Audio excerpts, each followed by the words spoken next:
한국에 대한 상상도 못한 평가가 나오고 있습니다. 유럽은 아시아 쪽에는 지리적으로 역사적으로 멀기 때문에 별로 관심이 없는 게 사실입니다만 최근 유럽에서 현재 상황 관련해서 이례적인 소식을 전하고 있습니다. 바로 일본에 관한 뉴스인데요. 홍콩의 SMP는 독일 대사관의 말을 인용하여 현재 일본은 테스트를 일부러 적게 하고 수치를 낮춘다며 일본에 거주하는 독일인들에게 경고를 보낸 것입니다. 일본 외무성은 이에 대한 언급을 거부했습니다만 도쿄에 있는 독일 대사관은 비난의 수위를 높이며 일본 수치를 믿을 수 없다며 꽤나 이례적으로 목소리를 키워가고 있는 모습입니다. 서방인 미국 언론도 일본이 지금까지 운이 좋았던 게 아니라 숨겼다고도 했습니다. 그런데 이것이 왜 독일을 비롯해서 유럽 등지의 국가의 거센 비판의 대상으로 몰리게 되는지 궁금한데요. 우선 앞서 말한 것과 같이 자국민의 안전에 위협을 받을 수 있다는 것이 하나의 이유입니다만 또 다른 이유로 아시아에서 민주주의적 한국의 모델이 전적으로 신뢰를 받는 것이 그 이유라고 전해지고 있습니다. 독일 언론은 여러 차례 자국도 한국처럼 할 수 있다, 이탈리아 매체에서도 한국처럼 할 수 있다 라고 하며 그 근거로 제시한 것이 바로 한국은 민주주의 국가라며 그렇다면 우리도 못할 것이 없다고 언급한 것입니다. 유럽에 있어서 민주주의 가치는 굉장히 중요한데 특히 중국이 온 국민을 사회주의 방식으로 제재를 가하고 강제로 통제를 하여 이 문제를 해결했다면 과연 국민을 억압하지 않는 자유민주주의 시스템으로 이 문제를 해결할 수 없는가에 대한 두려움이 있었다고 합니다. 그런데 아무도 할 수 없을 거라 생각했던 이것을 한국이 해낸 것입니다. 한국은 민주주의 투명한 시스템을 그대로 유지하면서 수치를 완전히 꺾는 데 성공했습니다. 이것을 보고 서방 국가들은 환호했으며 앞다투어 한국의 시스템을 도입해야 한다고 결정을 내린 것입니다. 미국과 유럽에서 한국이 대단하다고 하는 것은 단순히 의료 시스템 체계만을 뜻하는 것이 아니라는 것이죠. 모든 국민이 사회적 거리두기를 하지만 식당에 갈 수 있고 이동의 자유를 약간의 제한은 받으나 간섭받지 않으며 경제적인 활동을 이어나갈 수 있게 하는 모습의 한국에서 한 줄기 희망을 받기 때문에 극찬하는 것입니다. 그들은 한국과 같은 드라이브 스루 시스템도 중요하나 더욱더 큰 그림을 그려준 한국을 모델로 삼은 것입니다.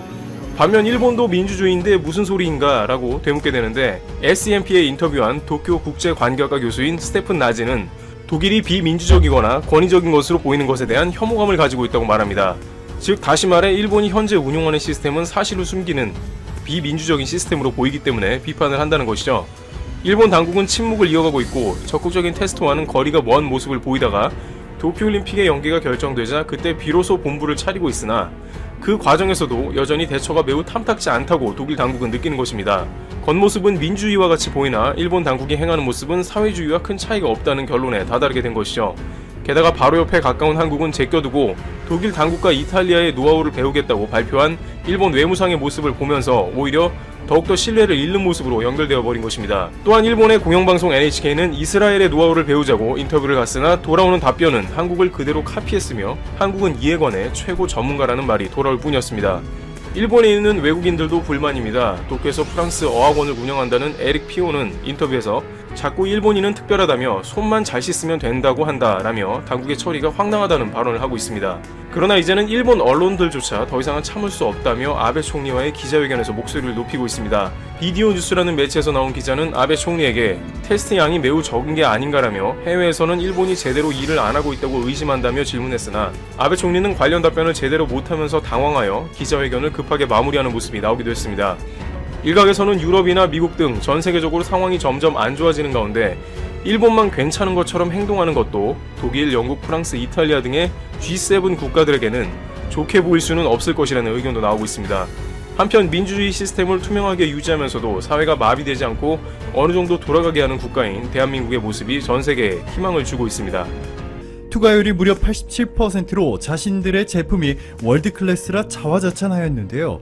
전문가들의 의견은 전혀 달랐습니다. 재팬디스플레이는 이 엄청난 기술을 적용한 제품을 올해부터 대량 생산할 것이라 밝혔지만 사실 재팬디스플레이의 발표는 신뢰도가 매우 낮은 것으로 드러났습니다. 삼성 디스플레이와 함께 이미 압도적인 격차로 세계 1, 2위를 다투고 있는 한국의 LG 디스플레이가 개발한 투명 OLED 화면의 투과율이 40%이고 일반 유리의 투과율이 최대 60%가 조금 넘는데 재팬디스플레이는 자신들의 제품이 일반 유리보다 훨씬 더 투명하다고 주장하고 있으니 세계 언론 자유지수 69위로 언론이 통제되고 있는 일본인들을 제외하면 재팬디스플레이의 신기술 발표 자체를 믿었던 사람이 거의 없을 것 같습니다.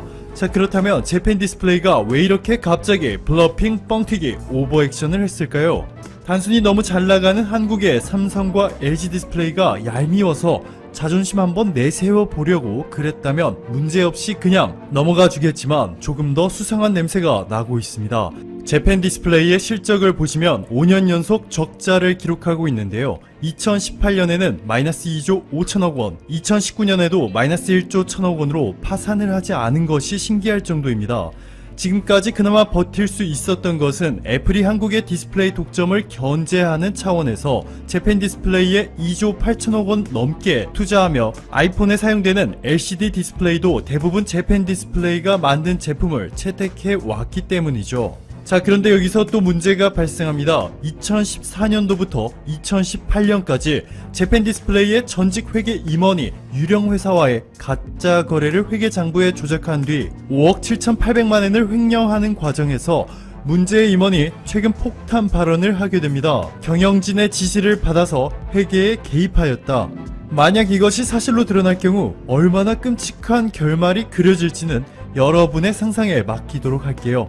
결국 재팬 디스플레이는 LCD 생산 공장을 애플과 샤프에 매각하는 방안을 진지하게 논의하고 있는 것으로 알려졌습니다. 일본의 샤프도 지난 2016년 애플의 아이폰을 대신 조립하고 있는 대만의 폭스콘에 팔렸는데 이번에도 일본의 재팬 디스플레이가 대만에 넘어가기 일보 직전입니다.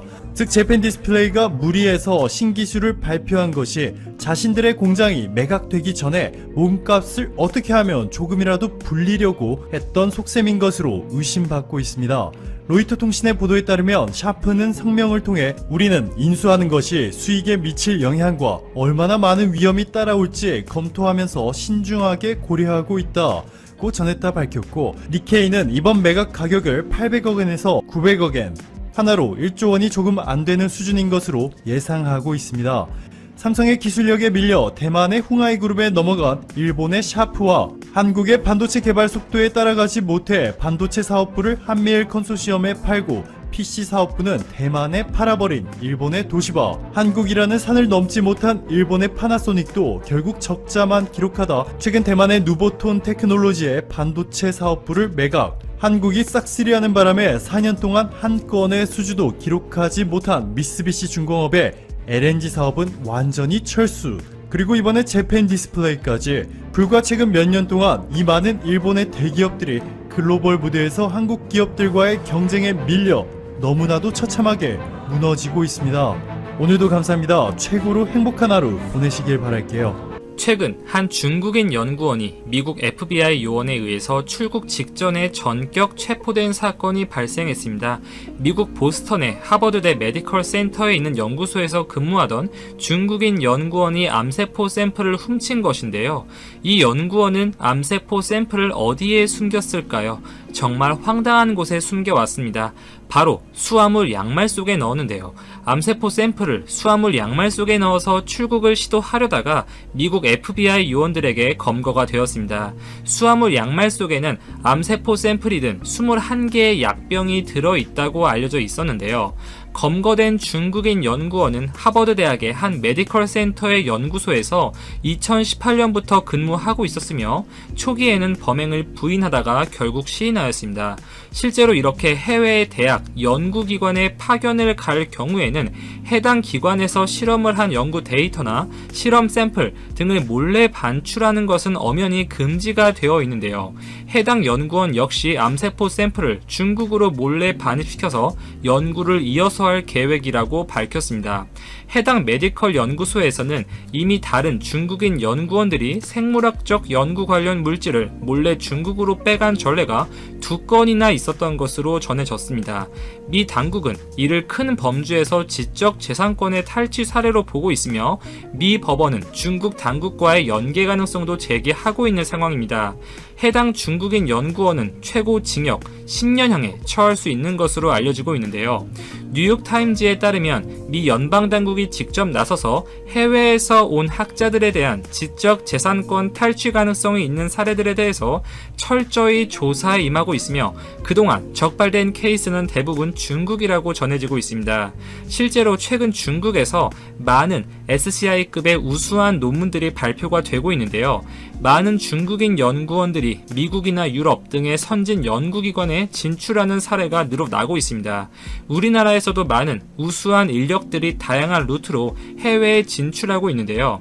이렇게 많은 중국인 연구자들이 비도덕적으로 본 사례처럼 연구 샘플을 몰래 훔친다든지 연구 데이터를 몰래 자국의 연구기관으로 가져온다든지 등의 행동을 지속할 경우에 우리나라 연구자들이 괜한 피해는 입지 않을까 걱정되는 면이 있겠습니다. 이상 즐거운 라디오였습니다.